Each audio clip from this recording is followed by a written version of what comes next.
하나님 말씀은 요한복음 4장 1절에서 26절까지 말씀입니다.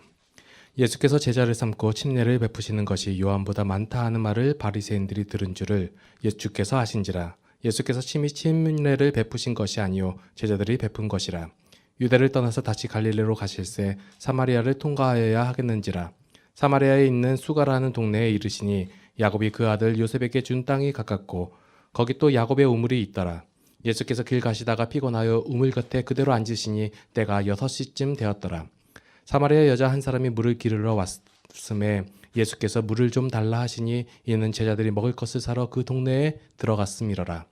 사마리아 여자가 이르되 당신은 유대인으로서 어찌하여 사마리아 여자인 나에게 물을 달라 하나이까 하니 이는 유대인이 사마리아인과 상종하지 아니함이러라. 예수께서 대답하여 이르시되 내가 만일 하나님의 선물과 또 내게 물 좀 달라 하는 이가 누구인 줄 알았더라면 내가 그에게 구하였을 것이요 그가 생수를 내게 주었으리라. 여자가 이르되 주여 물기를 그릇도 없고 이 우물은 깊은데 어디서 당신이 그 생수를 얻겠사옵나이까. 우리 조상 야곱이 이 우물을 우리에게 주셨고 또 여기서 자기와 자기 아들들과 짐승이 다 마셨는데 당신이 야곱보다 더 크니이까. 예수께서 대답하여 이르시되 이 물을 마시는 자마다 다시 목마르려니와 내가 주는 물을 마시는 자는 영원히 목마르지 아니하리니 내가 주는 물은 그 속에서 영생하도록 솟아나는 샘물이 되리라. 여자가 이르되 주여 그런 물을 내게 주사 목마르지도 않고 또 여기 물 기르러 오지도 않게 하옵소서. 이르시되 가서 내 남편을 불러오라. 여자가 대답하여 이르되 나는 남편이 없나이다. 예수께서 이르시되 내가 남편이 없다 하는 말이 옳도다. 너에게 남편 다섯이 있었고 지금 있는 자도 내 남편이 아니니 내 말이 참되도다. 여자가 이르되 주여 내가 보니 선지자로소이다. 우리 조상들은 이 산에서 예배하였는데 당신들의 말은 예배할 곳이 예루살렘에 있다 하더이다. 예수께서 이르시되 여자여 내 말을 믿으라. 이 산에서도 말고 예루살렘에서도 말고 너희가 아버지께 예배할 때가 이르리라. 너희는 알지 못하는 것을 예배하고 우리는 아는 것을 예배하노니 이는 구원이 유대인에게서 남이라. 아버지께서 참되게 예배하는 자들을 영과 진리로 예배할 때가 오나니 곧 이때라. 아버지께서는 자기에게 이렇게 예배하는 자들을 찾으시느니라. 하나님은 영이시니 예배하는 자가 영과 진리로 예배할지니라.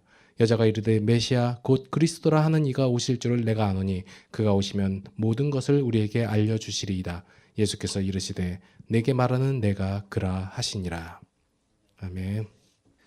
본문이 길음에도 불구하고 다 읽는 이유는 읽으시라고요. 자, 오늘 마태복음 계속 강의하다가 어제 하면서 조금 부족해서 제가 요한복음에 있는 내용 한 부분을 옛날에 했던 거 설교하려고 합니다. 자, 요한복음 3장과 4장은 한 대조로 바라보시면 좋아요.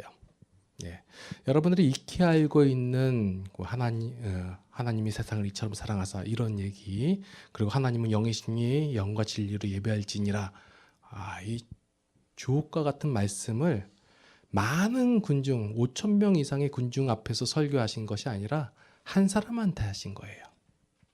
니고데모에게 말씀하시고 오늘 수가성의 여인에게도 말씀하시고. 근데 3장과 4장의 내용을 한번 어투를 한번 보시면요, 3장에서는 니고데모한테 좀 뭐라고 하세요. 네가 유대인의 선생된 자로서 그것도 모르냐.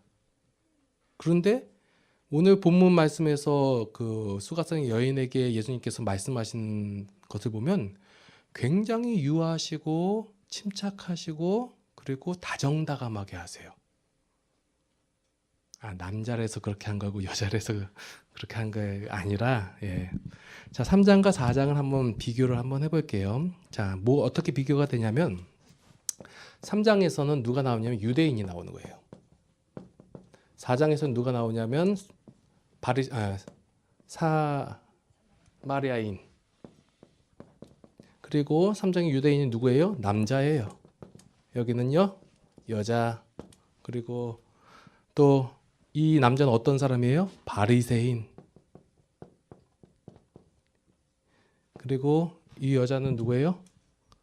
사마리아에서도 천대받는 여자예요. 힘들어.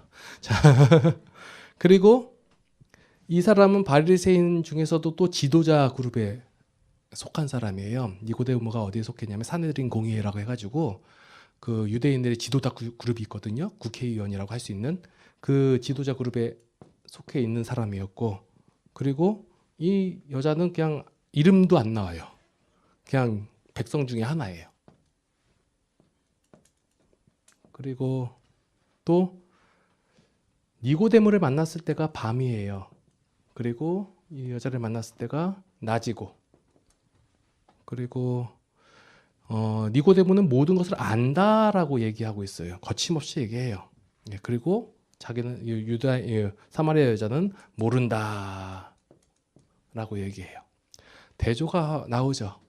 자, 우리가 봤을 때 흔히 말하는 지금 계속해서 이어지는 말씀이 뭐냐면 메시아, 그리스도를 얘기하는 거예요. 자, 그리스도에 대해서 아는 자로 가면 여기 3장에서의 그 니고데모겠어요? 4장에서의 여자이겠어요? 니고데모란 말이에요. 사람들이 지금 판결하는 기준이 다 이거예요. 이거면 알 것이다. 근데 알 것 같은, 그리고 모든 상황이 되어 있고 그렇게 행동하고 있는 사람, 이렇게 하는 사람은 알 것 같은데 예수님께서는 모른다라고 얘기하고, 이 사마리아 여자한테 대하시는 거 보면 나중에는 이 사마리아 여자가 뭐라고 했냐면 안다라고 얘기하는 거예요. 그리고 더 나가서 와보라라고 얘기하고. 그러면 오늘 본문의 수가성의 여인과 예수님과의 대화를 통해 가지고 하나님께서 어떻게 우리에게 자기 자신을 계시하시고 우리 어떠한 마음과 심정으로서 우리를 가르치시는지 한번 살펴보도록 할게요. 오늘은 이 본문 내용 읽어가면서 할 거니까요. 좀 성경 덮지 마시고 보시면서 한번 생각해 보시기 바랍니다. 자, 오늘 보면 하나님께서 행하시는 일을 그대로 예수님께서 행하시는 거예요. 예수님께서 어떻게 그 사역을 행하시고 우리를 가르치시며 또한 우리를 어떻게 그 사역에 동참시키게 하시는지를 요한복음 4장을 통해서 한번 알아볼게요.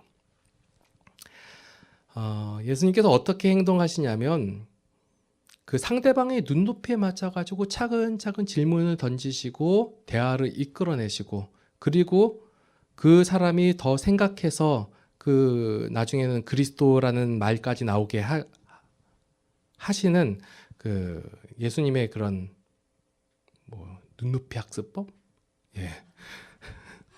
예, 이러한 모습이, 이런 고백으로 인도하시는 이런 자상한 모습이 바로 우리 성도가 닮아야 되고 따라야 할 모습인 거예요. 예수님의 대화 중 어느 한 곳에서도 이 그 사마리아 여인을 정죄하거나 심판하거나 위협하거나 협박하는 게 없어요. 그런데 우리는 다 이거 하잖아요. 협박하고 위협하고 정죄하고 심판하고, 당신 예수님 안 믿으면 지옥 가, 협박하잖아요. 당신 빨리 예수님 믿고 너 열심으로 헌신하고 충성해야 돼. 그거 안 하면 하나님이 싫어하실 거야 하면서 위협하죠. 근데 예수님은 우리에게 그렇게 대하지 않으셨어요. 자, 오늘 내용을 한번 살펴보면서 그럴게요. 자, 예수님께서 오늘 어디를 지나가시냐면 사마리아를 지나가세요. 이 사마리아는 어디 지역이냐면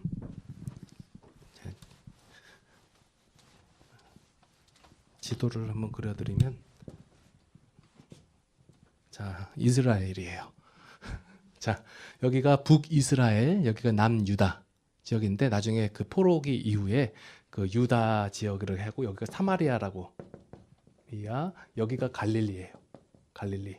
여기 호수, 긴네렛 호수 있는데, 자, 여기 사이에 꼈어요. 그 예수님께서 그 니고데모에게 그 유대 그 명절 때 그 알려주시고, 그 다음에 어디냐면 갈릴리로 가시려고 하는 거예요. 그렇게 가려면 여기를 이렇게 통과해서 이렇게 가면 빠르죠. 근데 유대인들은 어떻게 갔냐면 이렇게 갔어요. 왜냐하면 사마리아 동네를 밟지 않겠다고. 여기 이방인보다 더하게 여겼단 말이에요. 예, 그 이유가 뭐냐면 주전 한 722년경에 아수르라는 강대국이 북이스라엘을 쳐들어와 가지고 여기를 완전히 전멸시켰어요.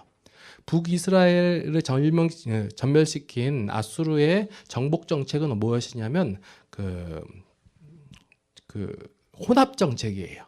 그래서 여기에 거주하는 사람들을 다른 나라에 자기가 정복한 다른 나라에 살게 하고 그 나라 사람들 여기서 살게 하고 막 섞어 가지고요. 섞여서 살게 한 거예요. 그렇게 함으로 그들의 민족성을 말살시키는 정책을 썼단 말이에요. 그래서 나중에 유대도 망했지만 망해서 포로로 다시 끌려갔다가 돌아왔을 때 요 사마리아 사람들이 나도 니네와 같은 유대인들이다 해가지고 뭐 성전 건축하거나 성벽을 쌓는 일에 굉장한 방해를 했단 말이야.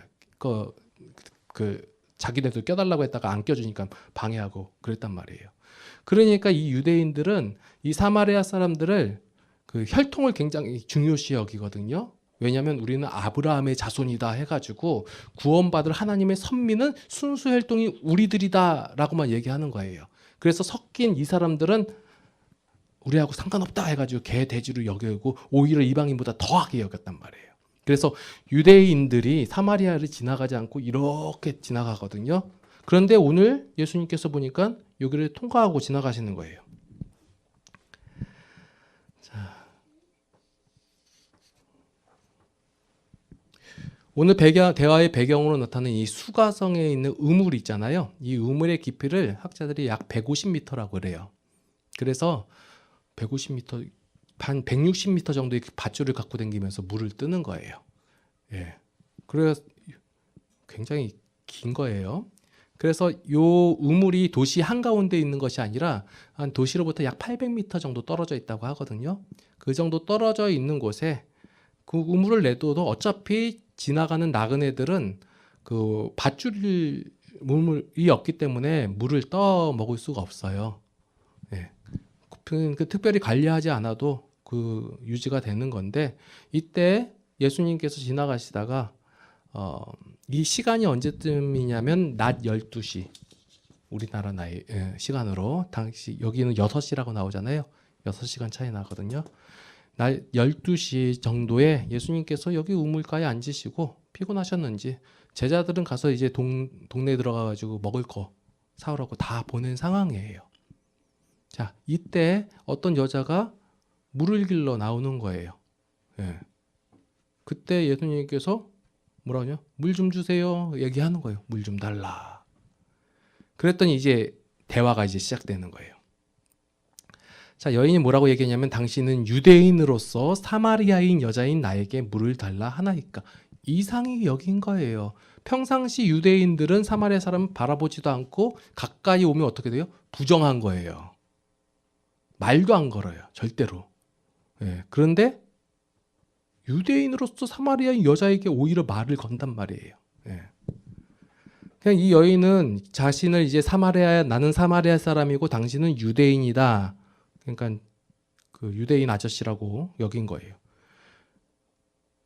그렇게 구분을 하고 있는데 예수님께서 그 질문에 대한 그러니까 유대인으로서 왜 나에게 물을 달라 하냐라는 질문에 대한 대답으로서 무엇을 얘기하시냐면 내가 만일 하나님의 선물과 또 내게 물 좀 달라 하는 이가 누구인 줄 알았더라면 내가 그에게 구하였을 것이요 그가 생수를 내게 주었으리라. 이 얘기를 하는 거예요. 여자가 듣기에 이거는 좀 이상한 말이에요. 왜냐하면 물 기를 수 있는 밧줄은 자기한테 있고 이 사람은 뭐 어떻게 물을 뜰 수도 없고 오히려 나한테 물 좀 달라고 하는 이가 도리어 생수를 내게 주리라 라고 얘기하는 거예요. 그래서 여인의 대답이 11절 말씀해 보니까 주여 물 기를 그릇도 없고 이 우물은 깊은데 어디서 당신이 그 생수를 얻겠사옵나이까. 어투가 이렇게 돼 있는데요. 좀 황당한 투로 말하는 거예요. 아니 당신이 물 기를도 없고 그릇도 없고 밧줄도 없고 이 우물이 얼마나 깊은지 아냐. 당신이 들어가서 뭐 물을 뜨겠냐. 뭐 어디서 생수를 네가 나한테 주겠냐. 목마른 사람 너 아니냐. 이렇게 얘기하면서 우리 조상자 야곱이 이 우물을 우리에게 주셨고 또 여기서 자기와 자기 아들들과 짐승이 다 마셨는데 당신이 야곱보다 더 크니까. 야곱이 우물을 파가지고 우리한테 대대로 물려줬는데 어디서 또 생수를 나게 하겠냐 이 말의 의미예요. 그럼 땅을 파가지고 또 물 나게 하겠냐? 당신이 그 야곱보다 무슨 능력이 더 있길래 물을 우리에게 나에게 줄 수 있느냐라는 거예요. 이런 얘기 할 수 있죠? 자, 수준에 맞춰서 그랬더니 예수님, 내가 그리스도에 여기서 얘기하는 게 아니라 얘기하는 거예요. 예수님께서 알려주시는 이 신앙의 핵심은 바로 알아야 된다는 거예요. 하나님을 바로 알아야 하나님께 구하는 것이 달라지는 거예요. 그러니까 이 여인이 예수님에 대해서 바로 알지 못하기 때문에 그가 아는 한도 내에서 최상의 대답을 한 거예요. 바로 알아야 구하는 내용이 달라지는 거예요. 지금 여인은 예수님께서 오셔서 오히려 여인이 예수님을 도와줘야 할 만한 대상으로 알고 있는 거예요. 유대인인데 나한테 말 거는 거 보니까 좀 이상한 사람이고 또 진짜 목마른가 보다. 그래서 내가 좀 물 좀 길어서 줄까 했는데 오히려 자기가 물을 준다고 하니까 이상한 사람이에요. 아는 정도가 요 정도 있기 때문에 아무것도 구하고 있지 않고 오히려 내가 도와줘야 된다 생각을 하고 있는 거예요.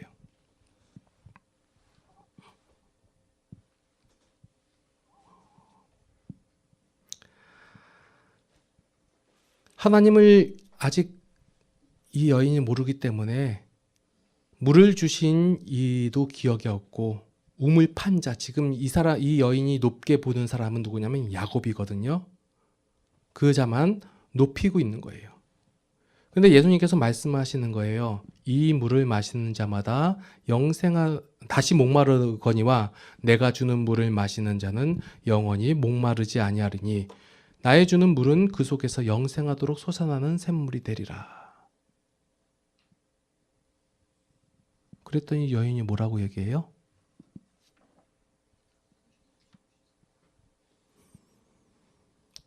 주여, 15절에 여자가 이르되 주여 그런 물을 내게 주사 목마르지도 않게 하고 또 여기 물 기르러 오지도 않게 하옵소서.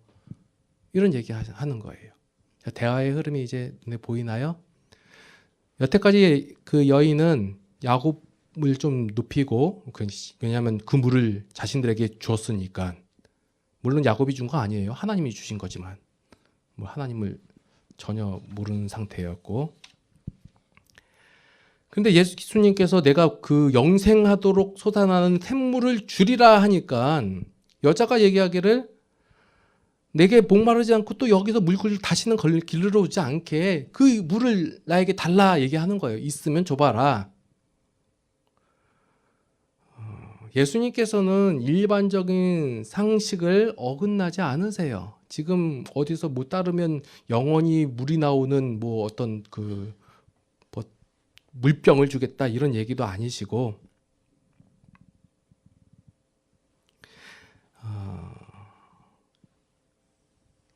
아니면 영원히 목마르지 않게끔 인간의 몸을 개조하시거나 그러지 않으세요. 예수님께서는 지금 신기한 방법을 알려주시는 것이 아니라 육체적으로 영원히 목마르지 않거나 사람 속에서 샘물이 솟아나는 방법을 알려주는 것이 아니에요. 그런데 이 여인은 신비한 마법의 물을 기대하고 있는 거예요.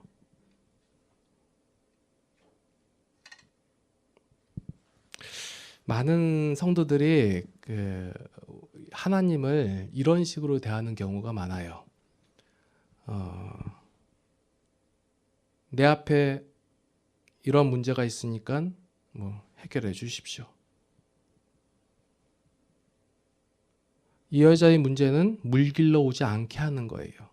그러니까 영원히 솟아나는 물을 기대하잖아요. 마찬가지로 우리의 삶 속에서 어떤 어려움이 있으면 하나님 이 문제 해결해 주세요. 나 고생하지 않게. 그래서 그 문제를 해결받기 원하는 거예요. 내 삶이 조금 힘드니까 하나님 나에게 복을 좀 풍성히 주셔가지고 내 삶을 조금이라도 조금 편하게 해달라고 하나님께 구해요. 그래서 내 현재 앞에 있는 문제만 해결되면 다 될 줄 알고 있는 거예요. 마치 오늘 본문에서 여자가 영원히 솟아나는 샘물을 얻음으로 말미암아 다시는 물 길러 나오지 않을 정도가 되는 것. 그 여자가 생각하는 이 문제가 해결되면 본인은 괜찮다라고 생각하는 것처럼 우리의 삶 속에서도 내 앞에 있는 문제가 해결된다면 다 될 것 같아요. 만약에 그게 목적이라면 예수님께서 오늘 이 여인에게 영원히 끊어지지 않는 물, 수도꼭지를 줬을까요? 약간 그걸 어떻게든 해가지고 해결해 줬겠죠. 근데 대화는 아직 이제 중반 정도밖에 안 간 거예요.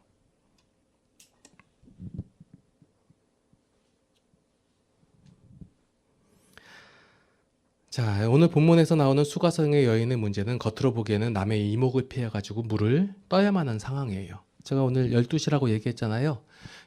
유대 이스라엘 지역은 12시면 사람들이 안 다닌대요. 아직 제가 안 가봐서 모르겠는데 안 다닌대요. 아주 더운 지방이라서. 그러면 이 시간에 물 들어왔다는 것은 이 사람의 의도는 이 사람이라고 안 덥겠어요? 나는 안 더워. 나 12시쯤 돌아다니는 게 좀 따뜻한 것 같아. 이렇게 아니라 사람들의 이목을 피하려고 그 시간을 택한 거예요. 아무도 없는 시간. 예. 뭔가 문제가 있는 것이고 사람들을 만나기 싫은 거예요. 이 사람의 문제는 뭐였냐면 물을 안 뜨는 게 아니라 그 영원히 솟아나는 마법의 샘물을 기대한 것이 아니라 사람들과 만나지 않는 것이 더 이 사람의 그 원하는 해결 방안이었다는 거예요.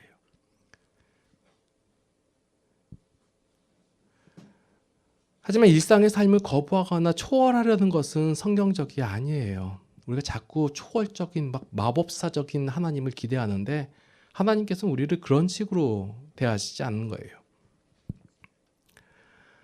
기독교는 하나님께서 주셨던 축복의 삶에서 죄로 인해서 상실된 것을 우리가 다시 회복되고 원래의 삶을 되돌리는 것이에요. 그래서 신앙은 삶을 바르게 사내게 하는 것이지 그 삶을 벗어나서 어떤 이 여자가 기대했던 것처럼 사람과 단절된 삶 이런 것을 신앙은 요구하지 않는 거예요. 그랬더니 예수님의 대답이 전혀 다른 대답이 나와요. 내 남편을 불러와라. 내용의 흐름상 전혀 안 맞는 내용이에요. 근데 갑자기 남편을 불러오래요. 그때 여인의 대답이 나는 남편이 없나이다. 그랬더니 예수님께서 내가 남편이었다는 말이 옳도다. 너에게 남편 다섯이 있었고 지금 있는 자도 내 남편이 아니니 내 말이 참되도다. 그랬더니 이 말을 하니까 여인이 깜짝 놀라죠. 언제 이 사람이 내 뒷조사를 했지? 이거예요. 그러니까 이거 딱 나오는 대답이 뭐예요? 주여 내가 보니 선지자다. 능력자예요. 사람들은 그 과거 구약이나 신약의 이 모습에서 선지자라고 하는 것은 그 무엇인가 맞추는 사람, 미래 일을 아는 사람, 그 점쟁이 이 정도의 수준으로 알고 있었던 거예요. 그러니까 여인은 예수님을 보고 당신은 선지자다라고 얘기해요. 예수님께서는 여인에게 그 남편이 있는지 없는지 물어보시지 않고 다 아시고 말씀하신 거예요. 아마도 그 여인은 한 5번 정도 버림을 받았다라고 그 신학자들은 얘기를 하거든요. 그 이유가 뭐 아이를 못 낳기 때문이라고도 얘기하는데 뭐 본문에 없으니까 그랬더라 넘어가서 어찌됐든 그 상황이 비참하고 안 좋은 상황인 건 확실한 거예요. 네. 그런 자신의 처지를 너무나 정확하게 말하는 예수님에 대해서 이 여인은 놀라고 있는 거예요. 그래서 이 예수님께서 이 질문하신 어투는 사람들은 대부분 이런 능력을 갖고 있는 사람들이 어투가 어떠냐면 날카로워요. 너 어제 뭐 했어? 이랬지? 날카로워요. 너 어제가 이거야. 아무도 모르는 얘기야. 예. 예수님께서는 이런 어투로 얘기하시는 것이 아니라 그러니까 점쟁이처럼 보여가지고 상대방을 올가매려고 이렇게 말씀하시는 것이 아니라 아주 부드럽고 따뜻한 어투로 안타까운 어투로 말씀하시는 거예요. 내가 지금 남편이 5이 있었으나 지금 있는 자도 내 남편이 아니다. 이 말은 이 상대방에 대해서 부드럽고 안타까운 어투로 그래서 이 여인이 현재 이 물을 떠야만 하는 이 시간에 이 시점에 물을 떠야만 하는 그 상황과 상태를 아시고 그 문제에 이 여자는 물을 먹냐 안 먹냐, 이 시간에 사람들은 만나냐 안 만나냐에 대한 문제를 갖고 있었을 때 예수님께서는 그 문제의 깊숙한 곳을 지금 말씀하고 계시는 거예요. 그래서 사람들이 얘기하는 나의 문제는 이것입니다, 나는 이것만 해결되면 될 것 같습니다 말하는 모든 대부분인 것은 그게 본질적인 문제가 아니에요. 본질적인 문제가 아닌 것을 아는 예수님께서 너 이게 본질이 아니야 라고 책망하거나 질책하는 것이 아니라 그러하여금 그런 본질을 알아가게끔 유도하시면서 깨닫게 하시면서 알게 하시는 예수님의 이 그 부드러운 어투.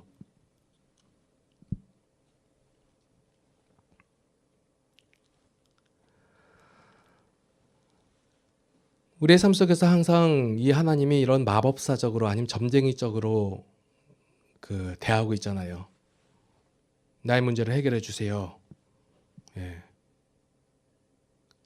근데 신앙이란 이런 것들이 우선하는 것이 아니에요. 만약 여러분들의 기도 중에서 대부분의 기도가 뭐 이런 것을 문제를 해결해 주세요라면 괜찮아요. 앞으로 하나님께서 예수님께서 더 알려주시고 변화시켜 주실 것이니까. 왜냐하면 오늘 본문에서 예수님께서 여인을 변화시켜 주시는 거예요. 처음에는 유대인으로서 어떤 동네 지나가는 남자 이 정도로 알고 있다가 어디까지 왔어요? 선지자로서이다까지 온 거예요.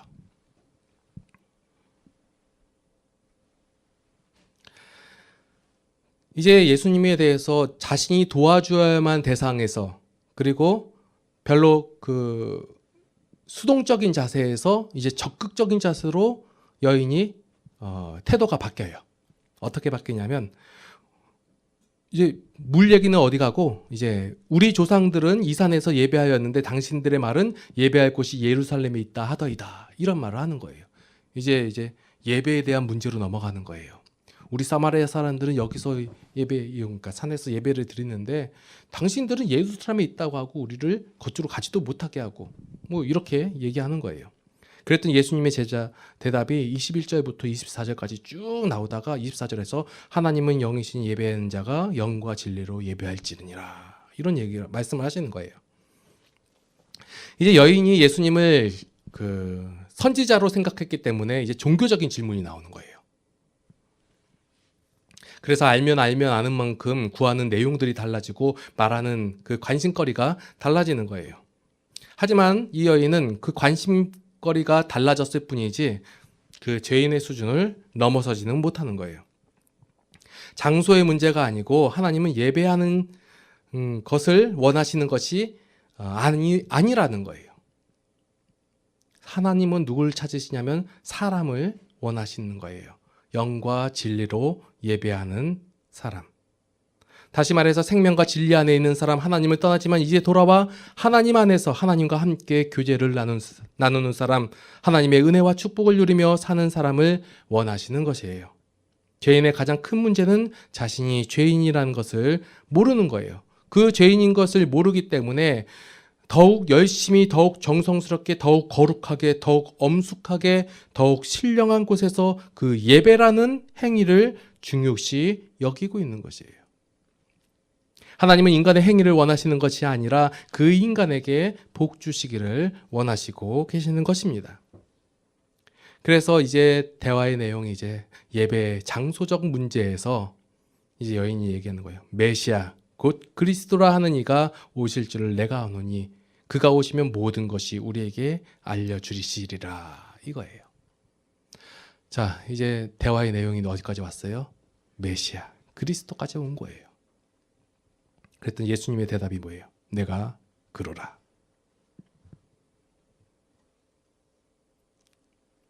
여인은 메시아를 기대하고 있었으나 메시아의 역할과 메시아로 인한 자신의 삶에 어떤 부분이 변화해야 될 부분을 오해하고 있었어요. 이것은 한 여인에 대한 문제가 아니라 당시의 모든 유대인, 지금 현재 우리 모든 사람들에게, 모든 성도들에게 해당되는 말이에요. 문제를 해결되면, 내가 알고 있는 이 문제만 해결된다면 내가 하나님을 예배하고 하나님을 섬기고 하나님께서 기뻐하시는 그런 삶을 살 수 있을 것이다 라고 생각을 한단 말이에요. 그러나 예수님께서 말씀하시는 내용은 아니에요.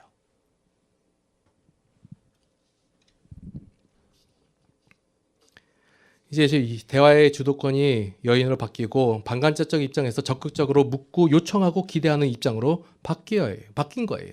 이것은 여인의 열심이 진리를 발견한 것이 아니라 예수님의 열심이 여인으로 하여금 진리를 알게 하는 것이고 예수님의 일하심의 결과로 여인에게 열정이 생겨난 거예요.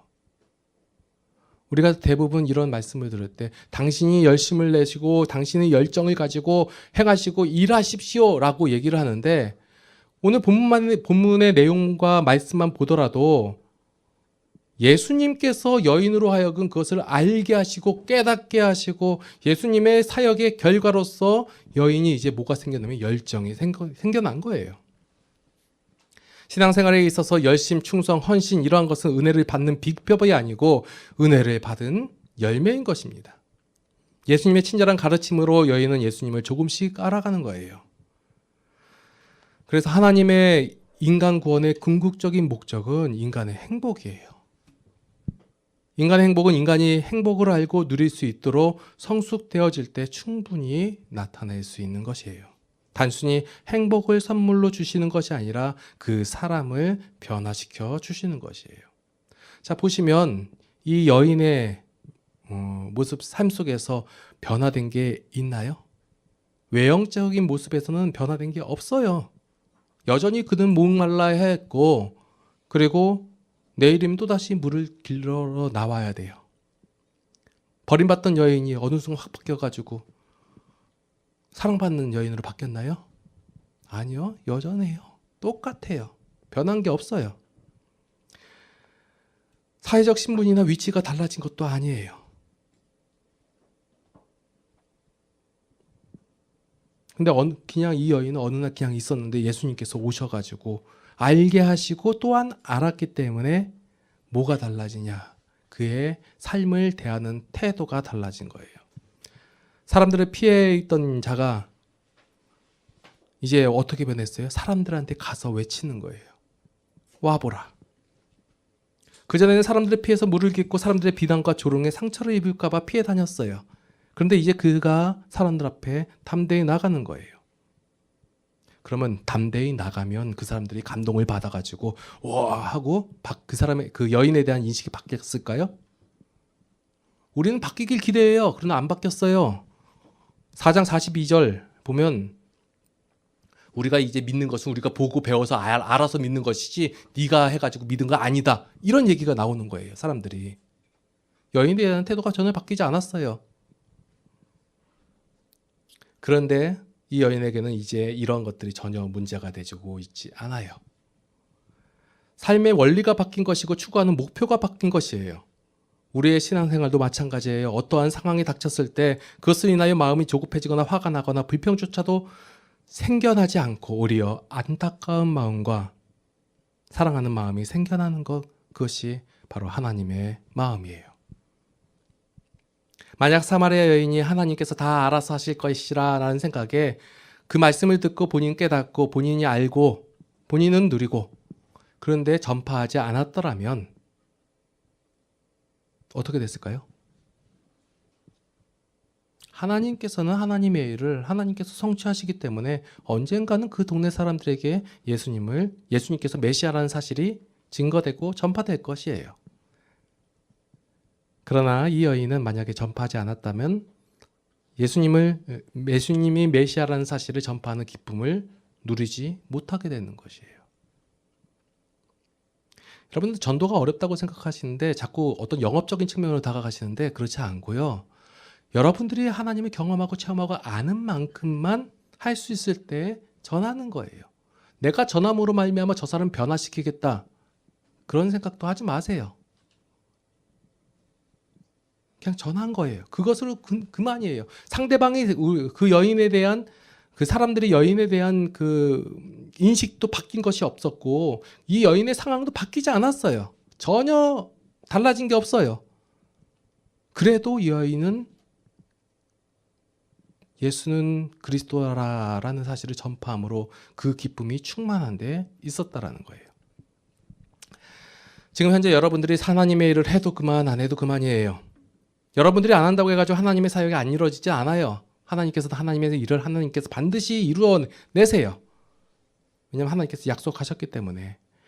하지만 하나님께서는 이 사역에 여러분들이 동참되기를 원하세요. 여러분들이 이 사역에 동참됨으로 말미암아 하나님의 사역을 이루어가는데 함께함으로 말미암아 하나님께서 누리시는 그 기쁨을 우리도 함께 누리시기를 원하시는 거예요. 하나님의 관심과 초점은 어떠한 일의 완성보다도 그 일에 동참되는 성도가 그 하나님을 알아서 그 하나님께서 이루어진 결과로 말미암아 기쁨을 누리시기를 원하시는 거예요. 그렇게 일이 완성되어졌을 때 하나님은 어떤 분이시냐면 그 일을 성도가 했다고 또 칭찬하시는 분이 하나님이세요. 제가 설교를 하면서 여러분들이 무엇을 해야 되는가, 무엇을 이뤄야 되는가 그런 쪽에 관심을 많이 두고 얘기하지 않아요. 무엇에 대해서 얘기하냐면 하나님에 대해서 얘기하는 거예요. 하나님은 여러분들이 그 일에 동참되어서 함께 그 기쁨을 누리시고 그러기를 원하시고 또한 그 일이 바로 네가 했다, 성도가 했다라고 그 모든 공을 우리에게 돌리시고 그리고 그것을 즐거워하시는 분이 하나님이시라는 거예요. 그래서 하나님의 목적은 사람이에요. 성도예요. 한 성도가 어떤 일을 할 수 있을 정도로 성숙되어지는 것 그 자체로 인하여 기뻐하신다라는 것이에요. 신앙생활을 하면서 삶을 대하는 자세가 안 바뀐다고 실망하거나 낙심하시고 계신 분이 계세요? 예수님 믿을 때나 안 믿을 때는 똑같아. 나는 요 정도야. 나 이거밖에 안 돼. 혹시 낙심하고 계신 분 계시나요? 낙심하지 마세요. 단시간에 그런 게 결과가 나오지 않아요. 저는 오늘 말씀 선포를 듣고 성도님들이 하루아침에 변하리라고는 기대하지 않아요. 이만큼도 없어요. 어떻게 하루아침에 사람이 변해요? 그런데 저는 기대하는 게 있어요. 하나님을 기대하는 거예요. 오늘 본문 속에서 여인에게 대하시는 이 예수님의 방법들, 표정들, 대하시는 모습들 얼마나 그 높이에 맞춰가지고 차근차근 친절하게 알려주시고 깨닫게 하시고 보여주시고 고백하게 하시는지 그 예수님이 동일하게 우리에게도 함께 하시사 여러분과 함께 하셔서 여러분들에게 각자의 눈높이에 맞춰가지고 알려주시고 보여주세요. 어떻게 해요? 화내거나 짜증내거나 재촉하지 않으시고 핀잔 주시지 않으시고 부드럽고 안타까운 마음으로 사랑으로 우리를 대하신다라는 거예요. 인간적인 생각으로 도무지 안 될 거라는 생각이 들지라도 하나님께서 여러분들을 향한 하나님의 능력을 바라보시고 기뻐하세요. 그렇다고 해서 하나님께서 다 알아서 하실 거야. 난 가만히 있어. 아니에요. 생각하시고 고민하시고 거기에 맞춰서 구하시고 결과를 이루시는 분은 하나님이시고 역사를 하시는 분도 하나님이세요. 그러고 나서 우리는 하나님께로부터 뭐 하는 거예요? 칭찬받는 거예요. 잘하였도다. 착하고 충성된 종아. 그냥 하나님께서 이끄신 대로 그냥 그것을 바라보고 아는 대로 말했을 뿐인데 그래서 하나님을 알아서 세상 속에서 하나님께서 주신 힘으로 승리하는 삶을 살아가시는 세정누림교회 성도들이 다 되시기를 예수님의 이름으로 축원합니다. 아멘.